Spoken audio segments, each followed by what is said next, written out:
Hi everyone, it's Justine. This video is for you if you feel uncomfortable in the tummy area, may it be a permanent thing or just a temporary phenomenon. There are many good reasons why you might want to conceal your tummy at the moment. For instance, you went on holiday and you ate too much to friends. So maybe you gained a bit of weight, or you're pregnant and you don't want everyone to know yet. So I wondered, because I get the question super often, how can I help? I went and looked through tons of different garments, looking for silhouettes, for shapes, for design details, for examples of garments that I think do the job and conceal your belly area.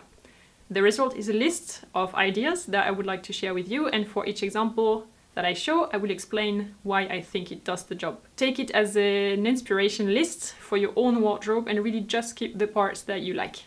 Rather than going for a skin-tight design, I would try to add fabric and drapery to the silhouette.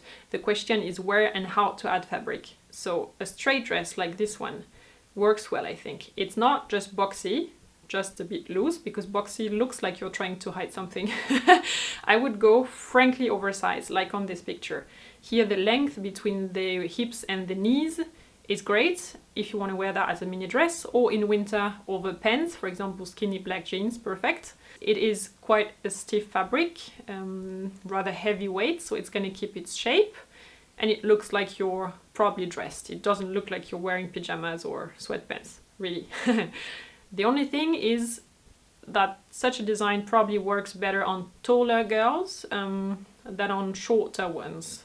Let me know in the comments if you disagree, but I think so. Here is another example with even more fabric. It's even more oversized and the length is below the knee this time. It's a knitted dress, extremely comfortable. By the way, everything I'm showing in this video will be linked in the description right below, so have a look if you want to see other angles of each garment I'm showing. Then we have A-line dresses. They are always fitted at the top, at least here around the bust or around the shoulders, and then they flare out as you go downwards. So the overall look is still very put together. It looks like it's fitted, but it leaves lots of space around the belly area.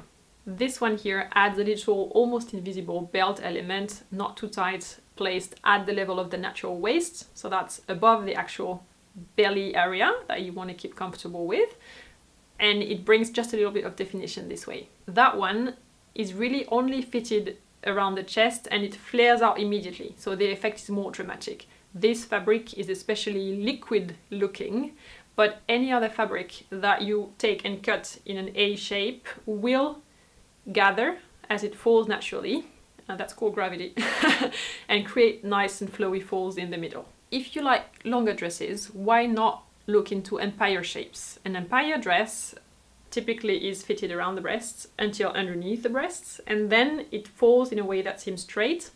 It's actually a lot of fabric in there, down to the floor. This is an example that's actually from a maternity collection, exactly because it leaves so much space and comfort around the belly, and your weight around the waist can vary without you having to switch garments. Very practical. A more casual version, because you can also wear empire dresses if you're not pregnant, obviously, is this one here. Black, super simple, same effect. For some reason, when you think empire dress, you already think of an evening gown or a wedding gown, something dramatic with beads and bright colors. It doesn't have to be, really. I wish there were more empire dresses meant for daily wear. Moving on to tops, I would always try to go for slightly longer ones.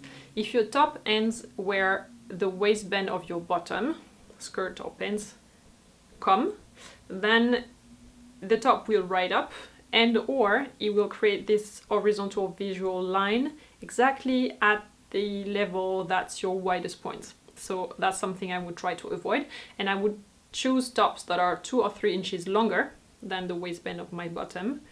That would be 5 to 8 centimeters. I also wouldn't tuck the top into the pants for the same reason.